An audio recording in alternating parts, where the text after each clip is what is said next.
اور وہ ان کو چیزوں کو آگے لا کے وہ تاثر دے رہے ہیں کہ جیسے یہ بالکل ہی فضول قسم کی لڑائی ہے، اس جنگ کا کوئی فائدہ نہیں ہے۔ حالانکہ پاکستان جو ہے یہ جس انداز میں جنگ لڑ رہا ہے، یہ جنگ شوق سے نہیں لڑی جا رہی، اگرچہ اس کے اوپر بھی بات ہوتی ہے، لیکن آپ دیکھیے کہ ٹی ٹی پی مسلسل پاکستان کو نشانہ بنا رہی ہے۔ آئے روز یہاں پہ ان کے دہشت گرد آپریٹ کر رہے ہیں۔ اس کے اندر نو ڈاؤٹ پاکستان کی انٹیلیجنس جو ایجنسیز ہیں ان کا بہت بڑا فیلئر ہے، لیکن 2 دن پہلے ابھی ایک وادی تیرا کے اندر جرگہ ہوا ہے۔ اس جرگے کے اندر جو 2 مطالبات رکھے گئے ہیں وہ بڑے حیران کن ہیں، اور وہ مطالبات جو ہے وہ ٹی ٹی پی کی طرف سے رکھے گئے ہیں کہ ایک تو ہم جو ہے جس طریقے سے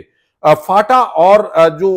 یہ خیبر پختونخوا پہلے آپس کے اندر ان کا انضمام نہیں ہوا تھا، علیحدہ علیحدہ تھے اور وفاق کے اندر تھا، تو اس وقت ہم جدھر چاہتے تھے آتے جاتے تھے، تو ہمیں ایک تو آنے جانے کی آزادی ہونی چاہیے۔ اب وہ آئیں جائیں گے کیسے؟ جیسے ان کے پاس اسلحہ ہوتا ہے، جیسے وہ پوری تیاری کے ساتھ آتے ہیں، وہ پورے علاقے کو یرغمال بناتے ہیں، ایجوکیشن وہاں پر نہیں دی جا رہی خواتین کو، فنڈامنٹل رائٹس جو ہے وہ پوری طرح معطل کیے جاتے ہیں، ایک مخصوص قسم کا جو اسلام ہے۔ دوسرا ان کا مطالبہ یہ تھا کہ جو طالبان نے اسلامی نظام کا جو ماڈل نافذ کیا ہوا ہے وہ اس علاقے کے اندر جو یہ ایجنسیز ہیں یہاں پر نافذ کر دیا جائے۔ اب یہاں پہ ایک نئے وزیر اعلیٰ سہیل آفریدی آئے ہیں، ان کے لیے بھی بہت بڑا چیلنج ہے، اور میں یہ ذاتی طور پر سمجھتا ہوں کہ یہ اگر شرائط عمران خان کو بھی بتائی جائیں گی تو وہ ان کو قبول نہیں کریں گی۔ تو اب اس معاملے کو لے کر یہ دونوں شرائط ایسی ہیں کہ نہ تو طالبان کا جو کچھ کہا گیا، جو ان کا ماڈل ہے، اس کو اسلام قرار دیا جا سکتا ہے،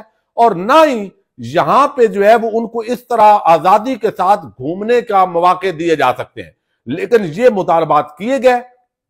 جرگے نے کہا کہ ہم بتاتے ہیں۔ اب ان سے کہا گیا کہ بھائی یہ جو سارے لوگ آتے ہیں اور یہاں دہشت گردی کے واقعات ہو رہے ہیں تو ان کو آپ روکیں، تو روکنے کی ضمانت وہ نہیں دے رہے ہیں۔ اب اس طرح کے معاملات کے اندر جب وہ آپریٹ کر رہے ہیں افغانستان سے، اور وہ بات یا تو انٹرنیشنل فورم پہ افغانستان اٹھائے، ورنہ جو ہے وہ آئے روز پاکستان کے پاس جو فضائیہ کی صلاحیت ہے وہ اس کو استعمال کرے گا، اور یہ بڑے دکھ کی بات ہے، اس پہ بالکل خوش نہیں ہونا چاہیے۔ اب اس کے جو اثرات ہیں وہ پاکستان کے اندر اب اعلان ہونے شروع ہو گئے ہیں، اور مناظر آپ دیکھ رہے ہیں تمام، جس طریقے سے تباہی کابل سے لے کر قندھار اور سپن بولدک تک ہوئی ہے اور مختلف سرحدی علاقوں کے اندر۔ لیکن یہاں پر ایک بات بڑی ہی عام ہے، اور وہ یہ کہ جس انداز کے اندر اب یہ سارے اثرات افغان جو مہاجرین ہیں ان پر پڑے ہیں کہ پاکستان کے اندر 1 ہفتے کا ٹائم دیا گیا ہے، مساجد کے اندر اعلانات شروع ہو چکے ہیں، 1 ہفتے کے اندر یہ پاکستان کو چھوڑ دے،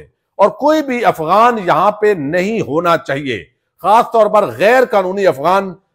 جو اب اوور ٹائم ہو گئے ہیں یا اوور سٹے ہو چکے ہیں، یا پرانے جن کو کہہ دیا گیا ہے پاکستان کی نیشنلٹی ان کے پاس موجود نہیں ہے، کہ وہ واپس چلے جائیں۔ اب یہ دونوں ممالک کی جو ٹینشن ہے یہ ختم نہیں ہو سکتی، اس کی ایک بنیادی وجہ ہے، چونکہ آپ نے دیکھا کہ ابھی چند دن پہلے جو وزیر خارجہ ہیں افغانستان کے، وہ بھارت کا دورہ کر کے آئے ہیں، اور جو گفتگو انہوں نے وہاں کی، جس طرح کا طرز عمل اپنایا، پہلے ان کے جو کنیکشن تھے وہ پاکستان کے ساتھ تھے یا اکوڑا کھٹک جامعہ حقانیہ کے ساتھ تھے۔ تو جامعہ حقانیہ بنیادی طور پر دیوبند کا مدرسہ ہے، اور اس دیوبند جو ہے وہ بھارت کے اندر ایک علاقہ ہے، تو وہی وابستگی ہے پورے مکتبہ دیوبند کی، بریلوی کی بریلی شریف بھارت کے اندر ہے، وہاں پہ وابستگی ہے۔ لیکن وہاں پر جو انہوں نے گفتگو کی وہ براہ راست ہو گئے ہیں، اکوڑا کھٹک کا جو واسطہ ہے وہ انہوں نے ختم کر دیا ہے، افغانستان یعنی بھارت کے ساتھ ان کے کنیکشن ہو گئے ہیں۔ اب وہ ٹیکنالوجی لینے کی کوشش کر رہے ہیں، اور پھر امریکن ان کو مدد بھی فراہم کر رہے ہیں سارے جو پیسے کے حوالے سے،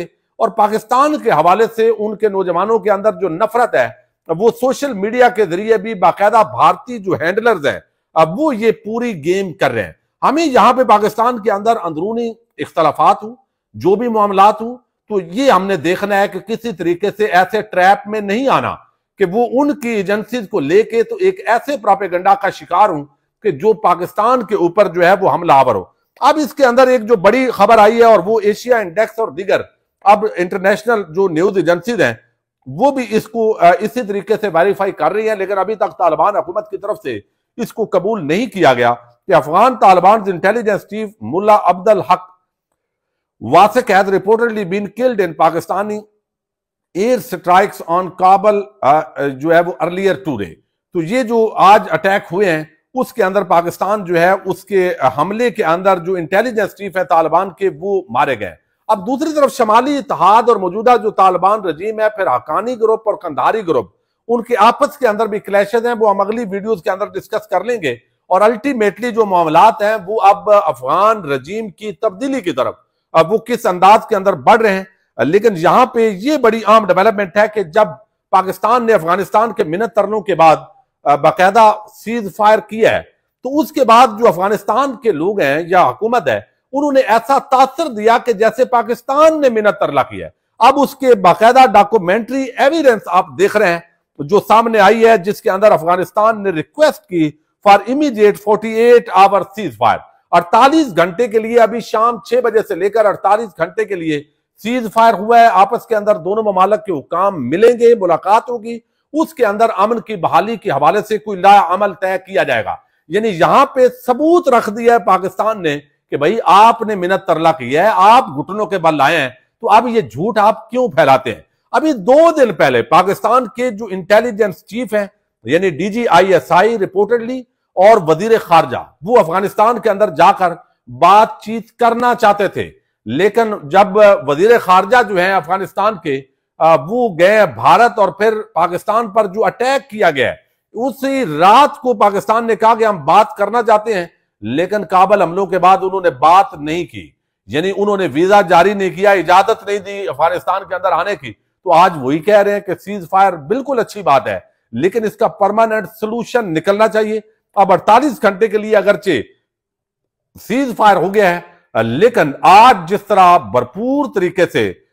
وہ کاروائی ہوئی ہے، افسوس یہ ہے کہ سویلین آبادیاں بھی اب اس کا نشانہ بنتی ہیں، اور نقصان نہیں ہونا چاہیے۔ وہ بھی کلمہ گو ہیں، پاکستانی بھی کلمہ گو ہیں، اور ویسے بھی کوئی ممالک، اگر 2 ممالک آپس میں امن کے ساتھ رہتے ہیں تو یہی اچھی بات ہوتی ہے۔ لیکن پاکستان کو اتنا مجبور کر دیا گیا ہے کہ آئے روز دہشت گردی کے واقعات اور پھر اتنا زہر آلود پراپیگنڈا کیا جاتا ہے کہ اب پاکستان کے پاس شاید کوئی چارہ نہیں ہے۔ تو اب مزید جو بھی اپڈیٹس آئیں گی وہ آپ کے سامنے رکھیں گے۔ امید ہے کہ آپ یہ چینل سبسکرائب بھی کریں گے، ویڈیو لائک کریں گے، کمنٹ کریں گے، پاکستان زندہ باد